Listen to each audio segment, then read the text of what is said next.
La connexion représente un lien entre deux dispositifs ou plusieurs dispositifs en passant par les moyens d'Internet par lesquels les données se transfèrent d'un dispositif à l'autre. Voyez? C'est ce que la technologie nous parle de la connexion. Deux dispositifs, comme deux ordinateurs, deux téléphones, mais qui passent par l'Internet. Et les deux sont connectés en créant un lien entre les deux, un lien qui rend possible le passage et le transfert des données. Voilà pourquoi je peux être connecté par Internet et je t'envoie une photo, je t'envoie une vidéo. Toi aussi, tu m'envoies une vidéo. Pourquoi? Parce que nous sommes connectés. Et l'échelle, c'est le métaphore de la connexion. Donc, en réalité, quand le mot échelle a été évoqué dans la Bible, le mot hébreu kulam, c'était pas vraiment échelle, mais c'était des degrés. C'était une tour à degrés. C'était une maison à degrés, une maison à l'étage. Et les traducteurs de la Bible ont évité ces contextes-là, ont évité de prendre ces mots-là pour ne pas créer une ressemblance avec des mots de culte païens tels que les ziggourats, des pyramides, vous voyez, et des autres choses comme cela. Pour éviter qu'on soit proche d'eux, ils ont préféré dire échelle. Mais dans le vrai sens du mot, ce n'était pas vraiment l'échelle. Jacob n'avait pas vu une échelle. Parce que s'il avait vu une échelle, il ne l'aurait pas appelé une maison. Vous voyez? Parce que quand il a vu ça en son réveil, il a dit, cet endroit est la maison de Dieu. Mais je ne le savais pas. Et il dit, c'est ici la porte des cieux. Notre père Jacob était en train de nous parler d'une maison qu'il a vue, qui était tellement haut, en reliant le bas et le haut, ça reliait le ciel et la terre, mais dont la porte était sur la terre. Il a dit, c'est ici la porte des cieux, la maison de Dieu. Et si nous prenons une maison qui s'élève du bas vers le haut, et ayant des degrés, nous voyons directement qu'il s'agit de l'ancienne appellation d'autrefois, qu'on appelait des ziggourats, ou soit des pyramides à degrés, que les traducteurs de la Bible ont évité. Tout ce qu'ils ont fait comme des hésitations là, ils ont évité beaucoup de choses. Ça a caché aussi la vérité pendant des âges. Ça a mis dans l'esprit des croyants que voilà, il y avait une échelle. Vous voyez, Jacob avait vu une échelle. Et c'est resté comme ça dans la tête de tous les chrétiens que vous voyez parler de l'échelle là. Ils pensent à une échelle, deux bâtonnets qui ont d'autres bâtonnets de traverse, qui les relient comme ça. Et c'est comme ça qu'ils ont ça dans la tête. Et pourtant, ça n'a rien à voir avec ça.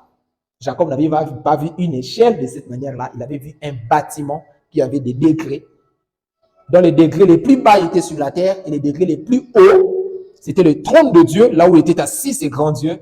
Et les corps du milieu étaient reliés par un ministère angélique, mais le bas était la porte. Et c'est comme ça que Jésus-Christ, en venant sur la terre, il était la porte. Il a dit, je suis la porte de la bergerie. La bergerie, c'est une maison. La bergerie n'est pas un endroit sans abri. La bergerie, c'est une maison, c'est une demeure. Et la demeure en question, Christ est la porte. Et puis, c'est dans cet angle-là qu'on avait introduit le chapitre 2 en expliquant ces métaphores. Nous avons déjà compris que l'échelle, c'est une union, n'est-ce pas? L'échelle a pour but de créer une connexion. La connexion, c'est un lien, une union, une communion, n'est-ce pas? Une sorte d'unité. Et maintenant, nous parlons de cette union invisible. Cette union n'est pas visible. Nous ne sommes pas unis à Christ de manière visible. On a parlé de la connexion en disant la vraie connexion commence de manière verticale, horizontale, n'est-ce pas? On a parlé de la connexion horizontale et la connexion verticale. Christ dit si 2 ou 3 se mettent d'accord, c'est-à-dire que c'est horizontal, ce sont les hommes de la terre qui tracent une ligne en partant d'un frère vers l'autre et qu'ils demandent quelque chose, alors ça devient vertical. D'en haut, le Seigneur vous le donnera. L'assurance d'une connexion avec Dieu, c'est l'assurance de la connexion avec le peuple de ses dieux. Dieu a son peuple sur la terre.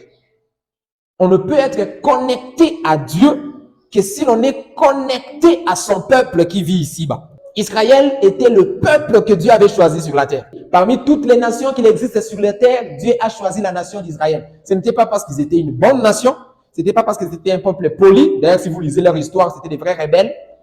Vous voyez, c'était vraiment des rebelles, des têtus, des gens qui faisaient mal à la tête à Dieu jusqu'à ce que Dieu a dit, j'ai eu ces peuples en dégoût. Donc, c'était des gens qui n'avaient pas un très bon comportement.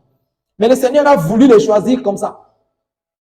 Et en choisissant Israël, Nous tous qui voulons être connectés à ce Dieu par une connexion verticale, qu'est-ce que nous faisons? Nous nous attachons à Israël, n'est-ce pas? Tu ne peux connaître le vrai Dieu que si tu acceptes d'abord de connaître son peuple. Vous comprenez un peu ça? C'est très fort, parce que ça sera très important par rapport au point qu'on veut développer. Ruth n'avait rien à savoir sur le Dieu d'Israël. Vous voyez? Ruth était une Moabite, sans espoir d'être sauvée. Mais Ruth s'est attachée à Naomi. Ruth n'a pas fait un effort de connaître les secrets du Dieu d'Israël. Non, il a fait juste un effort de connaître les secrets de Naomi. Il a dit à Naomi, ton Dieu sera mon Dieu. Mes amis, quand tu connais, tu rencontres une personne qui a Dieu, accroche-toi. Si ton frère a Dieu, accroche-toi. Ruth n'était pas sauvée parce qu'elle était sainte. Elle est entrée aujourd'hui dans la ligne de la généalogie du Seigneur. On cite son nom parmi les grands-mères de Jésus. Mais ce n'est pas parce qu'elle avait fait quelque chose d'extraordinaire en plaisant Dieu parce qu'elle avait abandonné les péchés. Non. Nous ne croyons pas au péché. Je n'aime pas la vie des péchés. Vous comprenez? Un chrétien ne mène pas une vie de péché. Ce n'est pas notre vie. Un chrétien ne drague pas des femmes, ne fume pas, ne vole pas. Ces choses-là, ce n'est pas notre vie. D'ailleurs, après tout, ces choses ne sont pas les péchés, mais c'est la preuve que le péché habite en toi. Vous comprenez? Donc, nous ne croyons pas en cette vie. Mais je suis en train de vous montrer que ce n'est pas les renoncements à ces mauvais actes qui avaient sauvé Ruth. Mais c'est la révélation que Ruth avait de Naomi. Même pas du Dieu de Naomi. Mais Ruth avait la révélation de Naomi. Elle a dit à Naomi, ton Dieu que toi tu connais là, sera mon Dieu. Même si je ne le connais pas.